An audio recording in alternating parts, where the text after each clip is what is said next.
بسم الله الرحمن الرحيم ويسألونك عن المحيض قل هو أذى فاعتزلوا النساء في المحيض ولا تقربوهن حتى يطهرن فإذا تطهرن فأتوهن من حيث أمركم الله إن الله يحب التوابين ويحب المتطهرين صدق الله العظيم. وَيَسْأَلُونَكَ پوچھتے ہیں یہ صحابہ آپ سے عن المحیض عورتوں کے ماہواری کے دنوں کے بارے میں. قل آپ فرما دیجئے ہوا اذن وہ گندگی ہے فاعتزلوا النساء تم الگ رہو عورتوں سے فی المحیض ان مخصوص دنوں میں ولا تقربوهن اور نہ ان کے قریب جاؤ حتی یطہر یہاں تک کہ وہ پاک ہو جائیں.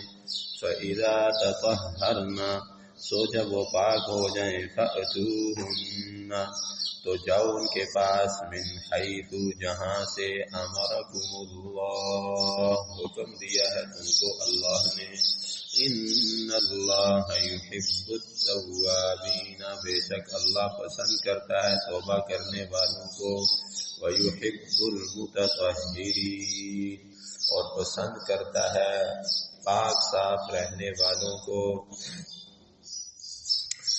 گزشتہ آیات سے احکامات چل رہے ہیں جس میں سے یہ 19واں حکم عورتوں کی مخصوص دنوں میں ان کے ساتھ خامن کا ان کے قریب جانا اور اپنی جو خواہش کے لیے ان کے قریب جانا اس کا حکم بیان کیا گیا ہے. چونکہ اسلام کا ایک نظام ہے تربیت کا نظام ہے اسلام نے یہ ذہن سازی کی ہے کہ دنیا خواہشات پورا کرنے کی جگہ نہیں ہے لیکن پھر خواہشات اللہ نے رکھی ہیں تو جگہ تو یہ خواہشات پوری کرنے کی نہیں ہے بس ضرورت پوری کرنی ہے تاکہ انسان گناہ کے اندر مبتلا نہ ہو جائے. ٹھیک ہے حلال چیزیں اللہ نے پیدا کی ہیں کہ ان کو کھاؤ کھانے کا حکم دیا تاکہ حرام سے بچ جائے. ایسے ہی جو خواہشات اللہ نے رکھی ہیں تھوڑا بہت چلو تاکہ ان کا زور ٹوٹ جائے اس کے لیے ان خواہش کو اللہ پاک نے پورا کرنے کا ایک حلال طریقہ بھی دیا ہے. اس لیے کہ یہ ذہن سازی کی ہے کہ دنیا سجن المؤمن و جنت الکافر دنیا مومن کے لیے قید خانہ ہے اور کافر کے لیے جنت ہے. کہ کافر آزاد ہے جیسے جانور کی طرح قرآن کی بہت ساری آیات ہیں تو مسلمان پابند ہے. خواہش میں اتنا ہی پورا کرنا ہے جو ضرورت کے درجے میں ہے جس سے انسان حرام میں پڑنے سے بچ جائے. تو اس طرح فرمایا اللہ پاک نے احکامات دیے کھانے کا حکم دیا نکاح اور شادی کا حکم دیا اور اس میں ثواب بھی رکھ دیا. امام الانبیاء صلی اللہ علیہ وآلہ وسلم نے فرمایا کہ جب کوئی انسان نکاح کرتا ہے شادی کرتا ہے بیوی سے صحبت کرتا ہے تو اس کے لیے بھی اجر ہے. تو صحابہ نے عرض کیا یا رسول اللہ ایک انسان اپنی خواہش پوری کرے اس پہ بھی اجر ہے. تو فرمایا بتاؤ کہ اگر یہی خواہش حرام کام میں پوری کرے تو گناہ ہوگا کہ نہیں ہوگا؟ جی ہوگا. فرمایا اسی طرح حلال میں اجر ہے. رزق حلال کیا ہے؟ عین عبادت ہے. ٹھیک ہے رزق حلال عبادت قرار دیا ہے.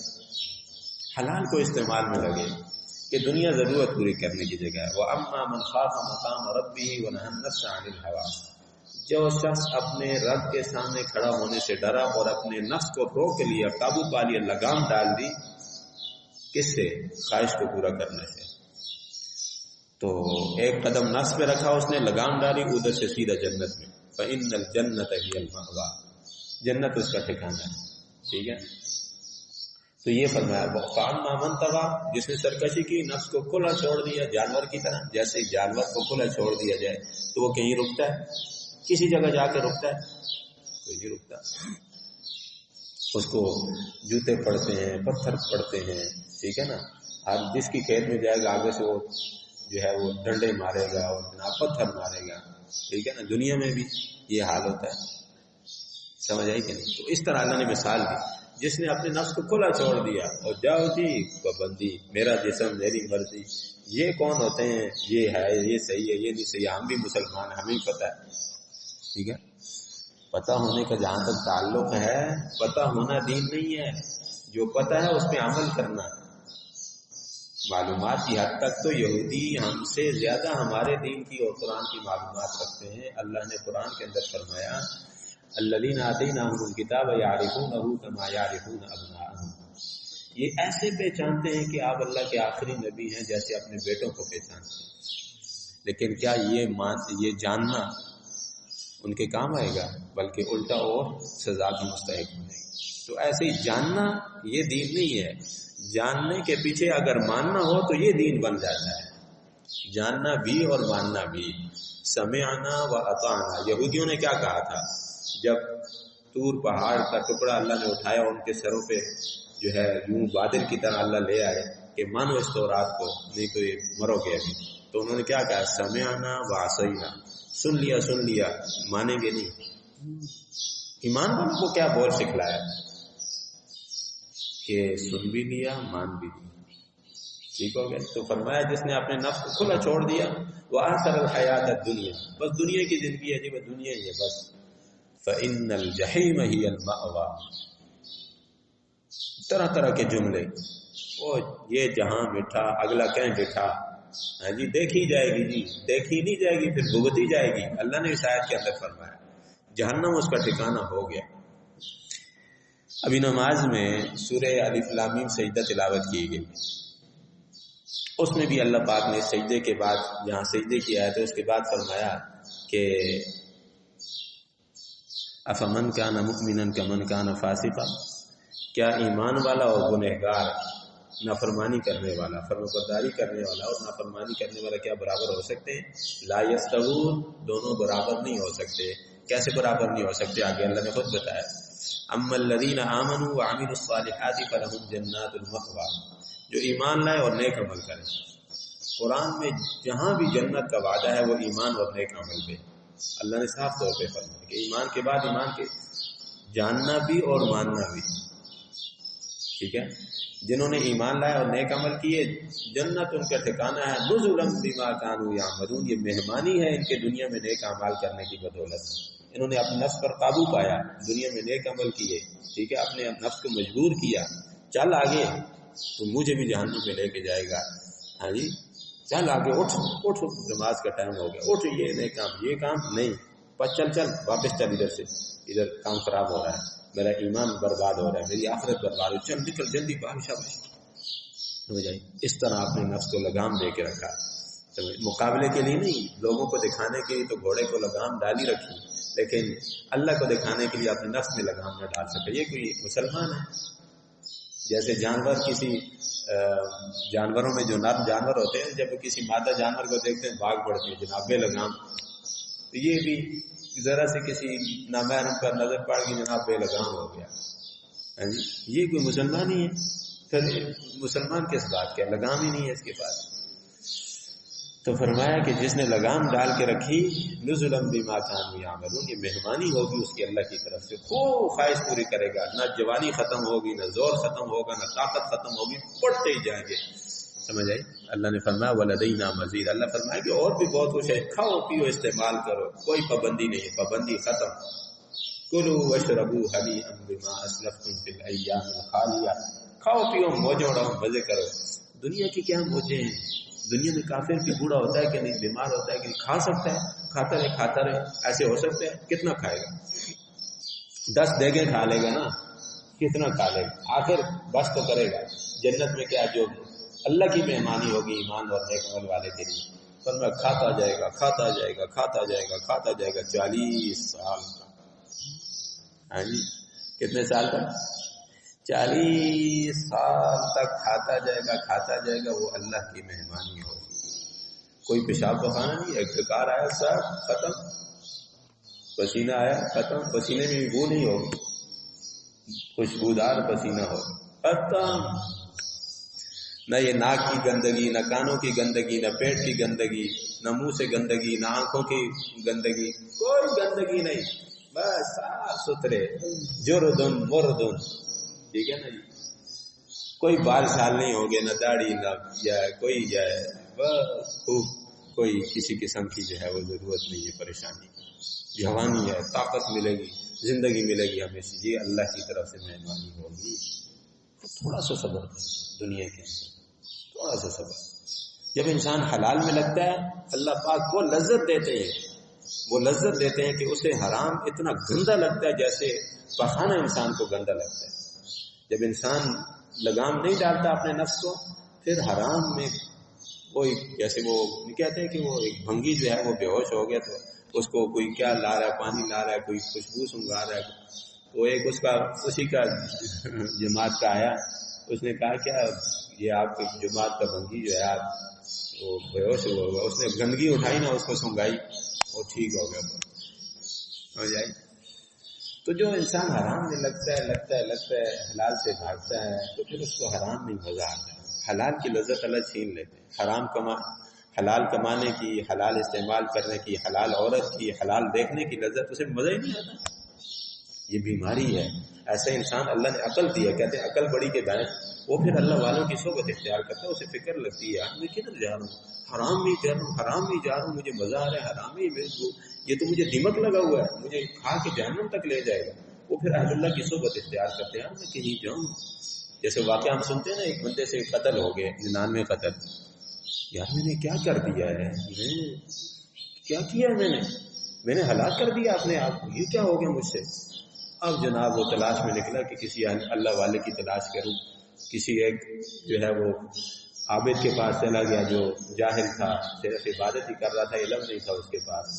تو اس نے کہا تو تو پکا جہنمی ہو گیا، بس تجھے ٹکٹ مل گئی ہے جہنم کی، ٹھیک ہے۔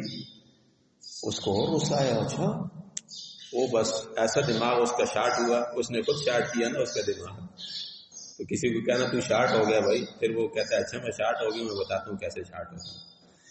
تو اب وہ شارٹ ہو گیا اس کا دماغ، اس نے اس کو بھی مار دیا۔ پھر ہوش آیا کہ یار میں تو سنوارنے کے لیے اپنے آپ کو نکلا تھا، توبہ کے لیے نکلا تھا، یہ کیا کر دیا میں نے، 100 پورے کر دی۔ اب کسی نے بتایا کہ فلاں جگہ ایک عالم ہے، قرآن و حدیث کا علم رکھنے والا، سمجھ آ گئی، اللہ کی رحمت کا علم رکھنے والا، اللہ کی رحمت کے طور طریقے بتانے والا کہ اللہ کی رحمت کیسے متوجہ ہوتی ہے۔ تو خیر وہ گیا اس عالم کے پاس پہنچا، اس نے کہا کوئی نہیں، اللہ پاک کی رحمت بڑی وسیع ہے، ان رحمتی غلبت غضبی، توبہ کرنے کی اس کے لیے جو توبہ کرے، وانی لغفار لمن تاب، 16ویں پارے کی آیت ہے، میں ان لوگوں کو بخش دیتا ہوں جو توبہ کرتے ہیں، ٹھیک ہے۔ شرک والا بھی توبہ کر لے موت سے پہلے اللہ سارے گناہ معاف کر دیتے، ایک دفعہ گیا اللہ بس غلطی ہو گئی ہے بس۔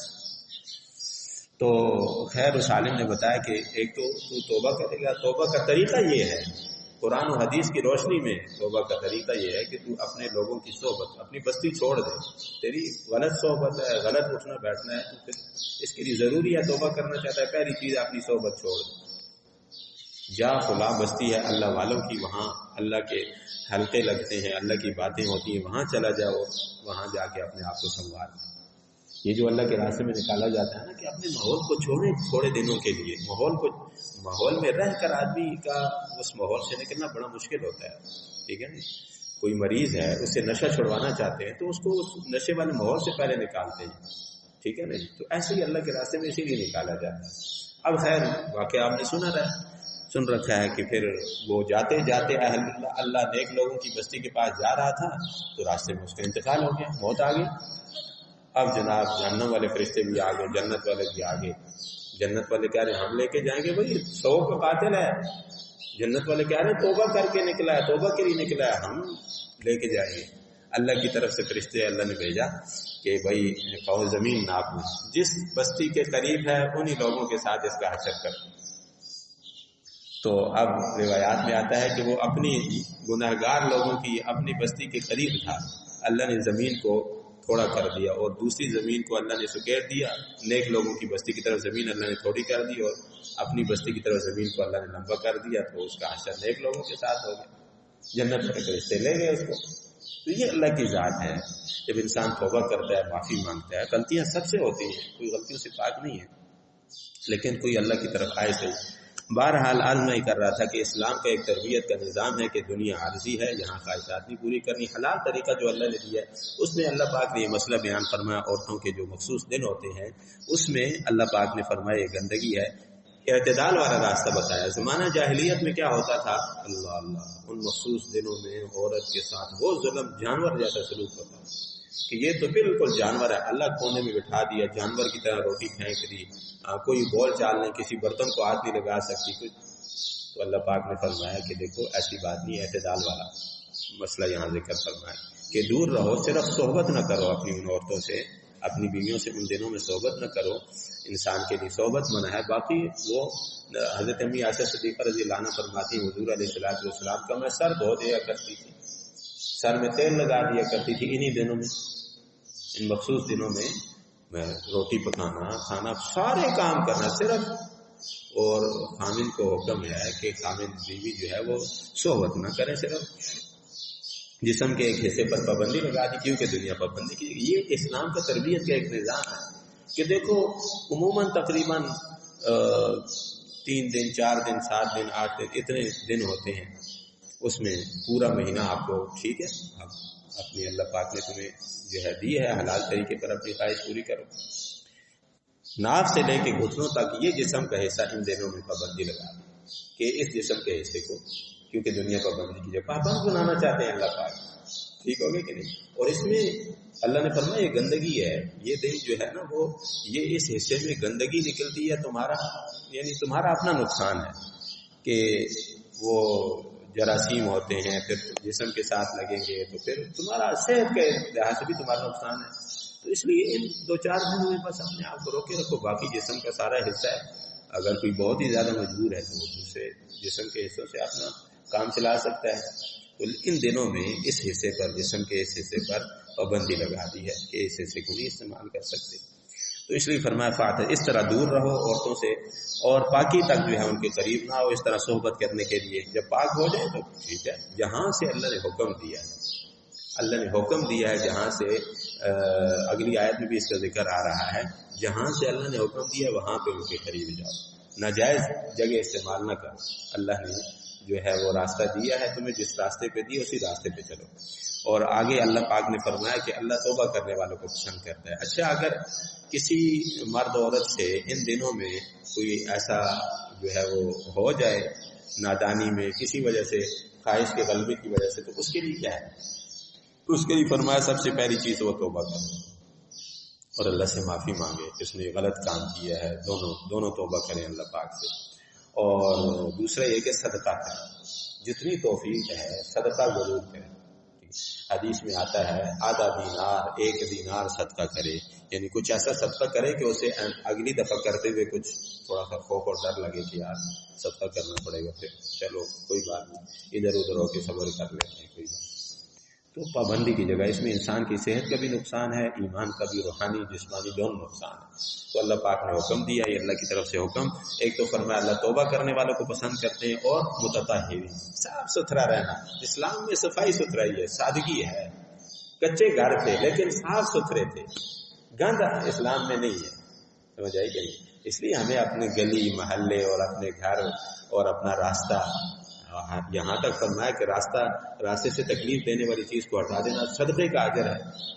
آپ راستے سے ایک پتھر ہٹا دیا، ایک اینٹ ہٹا دی، ایک کانٹا ہٹا دیا، یا اللہ اس کا ثواب، جتنے مسلمان آج تک تیرے پاس پہنچ چکے سب کو اس کا ثواب پہنچا دے، آپ یہ سب کو اللہ ثواب پہنچائے گا، صدقے کا ثواب ہے۔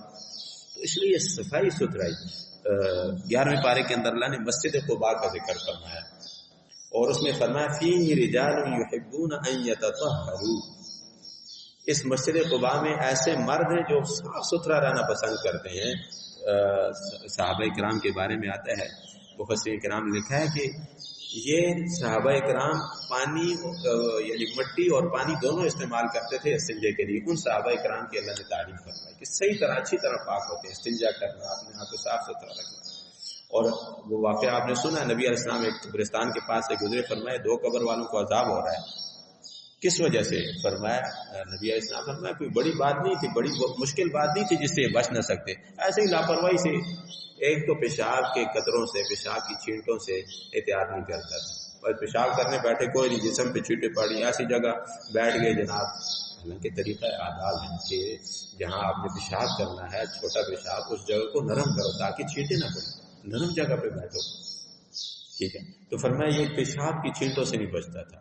استنجا نہیں، پیشاب کر لیا بس، آدھا پیشاب اندر آدھا باہر، اور جسم کے ساتھ لگ رہا ہے. عموماً ڈرائیور جو لوگ ہوتے ہیں اور اسی طرح جو ویسے بھی عموماً جو پاکی پلیدی پھر کہتے ہیں یہ اثرات ہو گئے، یہ اثرات ہو گئے. گندی جگہوں پہ گندا رہنے سے شیطان اور جنات کے اثرات ہوتے ہیں، یاد رکھو.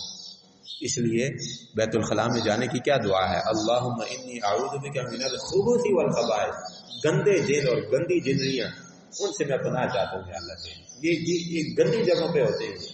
اور فرشتے مسجد میں پاک صاف لوگوں کے ساتھ فرشتے ہوتے ہیں. نبی علیہ السلام سے ایک صحابی نے عرض کیا رسول اللہ رزق میں وافر رزق چاہتا ہوں. فرمایا پاک رہا کرو، ہر وقت باوضو رہا کرو، پاک رہا کرو، رزق میں برکت ہو جائے گی. آج ہم سارے تھکنے والے مشقت والے کام کر لیں گے روزی بڑھانے کے لیے، لیکن صاف ستھرا رہنا، استنجا کرتے ہوئے جو ہے وہ صحیح طرح پیشاب کو خشک کرتے ہوئے ہمیں تکلیف ہوتی ہے، سمجھ آئی؟ تو اس لیے بہت ضرورت ہے کہ ہم اچھی طرح جب پیشاب کریں اطمینان سے. تو دیکھیں شریعت نے کھانے کو بھی اطمینان سے کھانے کو ٹائم دینے کا کہا ہے. صحت کا خیال رکھو، کھانا وقت پہ کھائیں اور اطمینان سے کھائیں، چبا چبا کے کھائیں. نبی علیہ السلام کا پورا ایک باب کھانا کھانے کا، کیسے کھانا کھاتے. اسی طرح پھر جب فارغ ہونا ہے استنجا کرنا ہے، اطمینان سے استنجا کریں، کوئی جلد بازی نہیں. کیوں اپنا نقصان کرتے؟ جسم بھی برباد، جسمانی نقصان بھی، روحانی نقصان بھی، اور قبر کا عذاب بھی. حدیث میں آتا ہے سب سے زیادہ قبر کا عذاب پیشاب کی وجہ سے ہوتا ہے. احتیاط نہیں کرتے. احتیاط کرنا الگ چیز ہے، وسوسے میں مبتلا ہونا الگ چیز ہے. دونوں کا اسلام نے منع کیا کہ احتیاط میں یہ نہیں ہے کہ تم وسوسے میں لگ جاؤ، وہ جی پتہ نہیں تو میرا تو قطرہ نکل آیا ہوگا، یہ بھی چیز اسلام میں نہیں ہے. اور استنجا کر لیا اچھی طرح، چپ کر کے وضو کرے، نماز پڑھیں. بس شیطان وسوسے ڈالے تو کوئی نہیں، اللہ قبول کرے گا. آپ نے وضو کیا ہے نا، جان بوجھ کے تو بے وضو نہیں پڑھ رہے نا، سمجھ آئی کہ نہیں؟ بس میں نے پیشاب اچھی طرح خشک کر لیں، اچھی طرح استنجا کر لیں، اور اطمینان سے جو ہے وہ پیشاب کریں، وقت دیں، اطمینان سے استنجا کریں، پھر وضو کریں، چپ کر کے نماز پڑھیں. شیطان کے وسوسے میں نہ آئے. یہ بھی شریعت نے منع کیا ہے کہ شیطان کے وسوسے میں نہ آئے. حدیث میں آتا ہے نماز کا الگ شیطان ہے، وضو کا الگ شیطان ہے. سمجھ آئی؟ وہ نماز میں آ کے وسوسے ڈالتا ہے. پتہ نہیں تو نے نماز میں جب کھڑا ہوگا تو نے پتہ نہیں استنجا سے کیا تھا، استنجا کے بعد پتہ نہیں قطرہ نکلا تھا. یہ وسوسے جو ہے نا یہ سب شیطانی وسوسے ہیں، ان کی طرف نگاہ نہ ڈال. بس اللہ کے نبی نے فرمایا کہ ایسا وسوسہ ہے نا اللہ قبول کرے گا، میں نے وضو کیا، یہ کہو، شیطان کو مخاطب کر کے ذہن میں شیطان کو رکھو اور کہو کہ اللہ قبول کرے گا. تو قبول کرنے والا نہیں، اللہ قبول کرنے والا ہے. میں نے مشقت اٹھائی ہے، وضو کیا ہے. تو دوسرا اعتدال کا راستہ دیا ہے کہ ایسے بھی نہ لگو کہ بس استنجے کی پرواہ ہی نہ ہو، بس آدھا پیشاب اندر اور آدھا باہر اور اٹھ گئے جناب. اور اس میں بھی نہیں لگو کہ بہت ہی زیادہ رگڑنا شروع کر دیں، وہ وسوسے میں پڑ جائے. اور وضو کا الگ شیطان ہے، شیطان مسا کر رہا ہے، پتہ نہیں میں نے کلی کی تھی کہ نہیں، منہ دھویا تھا کہ نہیں دھویا تھا. یہ بھی شیطانی وساوس ہے. جب انسان وسوسے کا علاج یہ ہے کہ اس کو اللہ کے حوالے کر لو، اچھی طرح اطمینان سے کر لو، اور پھر بے شک 100 خیال آتا رہے کہ منہ دھو لیا ہے بس میں نے. یہ علاج ہے وسوسے کا، اس کے علاوہ کوئی علاج نہیں. اگر آپ وسوسے کے پیچھے پڑتے رہیں گے، چلو ایک دفعہ دھو ہی لو، اگلی دفعہ اور زیادہ وسوسہ ہوگا، اگلی دفعہ اور زیادہ وسوسہ ہوگا. اس لیے ان وسوسوں میں پڑنے کی کوئی ضرورت نہیں ہے. اپنی طرف سے احتیاط کریں. اللہ پاک نے فرمایا اللہ پاک صاف رہنے والوں کو پسند کرتا ہے. اس لیے میرے دوستو ایمان اور یہ چیزیں ایمان سکھاتا ہے، ہمارا دین سکھاتا ہے. جب ہم دین کو سیکھیں گے، اللہ کے راستے میں نکلیں گے، تو یہ چیزیں ہمیں سیکھنے کو ملیں گی، ہماری دنیا آخرت اچھی ہو جائے گی. کوشش کریں گے نا سارے احباب. جماعت گئی ہے الحمدللہ، کل بھی 2 جماعتیں گئی ہیں، 20 ایک ساتھی گئے ہیں الحمدللہ. گاڑ گاؤں میں جماعتیں گئی ہیں دونوں، ان کی نصرت بھی فرمائیں. اور آنے والی جمعرات سے ابھی سے نیت کریں کہ ہم نے انشاءاللہ میں نے جانا ہے، فلاں کو لے کے جانا ہے. یہ اللہ کے راستے میں ایک صبح ایک شام لگا دینا ہے. دنیا اور دنیا کے اندر جو کچھ ہے اس سے بہتر ہے. جو جماعتیں گئی ہیں ان کی نصرت کرنا، اور ایسے ہی جو بیرون کی جماعت ہمارے پاس سے ہو کر گئی ابھی پنٹور بیلا میں ہے، اس کی بھی کوشش کریں نصرت ہو جائے. ان کے پاس جا کے بیٹھے ہوئے کیا حال ہے، خیریت ہے، خوش ہیں، طبیعت ٹھیک ہے. کل ایک ساتھی بیرون کا جو اردو جس سے نہیں آتی تھی، اس کی طبیعت خراب تھی. تو اس لیے اپنے یہ اللہ کے مہمان ہیں، یاد رکھیں. ہم ان کا خیال کریں گے، اللہ دنیا آخرت میں جان مال میں برکتیں دے گا. کوشش کریں گے نا انشاءاللہ. پڑھیے جی. وَيَسْأَلُونَكَ، اور پوچھتے ہیں یہ صحابہ آپ سے، عن المحیض، مخصوص دنوں کے بارے میں، عورتوں کے. قل، آپ فرما دیجئے ہوا اذن وہ گندگی ہے، فاعتزلوا سو تم الگ رہو، نساء عورتوں سے، فی المحیض ان مخصوص دنوں میں، ولا تقربوہن نزدیک نہ جاؤ ان کے، حتی یہاں تک کہ یطہرن پاک ہو جائیں وہ، فَإِذَا تَطَهَّرْنَ سو جب وہ اچھی طرح پاک ہو جائیں، فَأْتُوهُنَّ تو آؤ ان کے پاس، من حیث جہاں سے، امرکم اللہ نے تمہیں حکم دیا ہے، ان اللہ بے شک اللہ، یحب التوابین پسند کرتا ہے توبہ کرنے والوں کو، ویحب المتطہرین اور پسند کرتا ہے پاک صاف رہنے والوں کو۔ اللہ پاک عمل کی توفیق آمین۔ الحمدللہ رب العالمین والعاقبۃ للمتقین والصلاة والسلام علی اشرف الانبیاء والمرسلین، جزا اللہ عنا سیدنا ومولانا محمدا وهو اہلہ صلی اللہ علیہ وسلم۔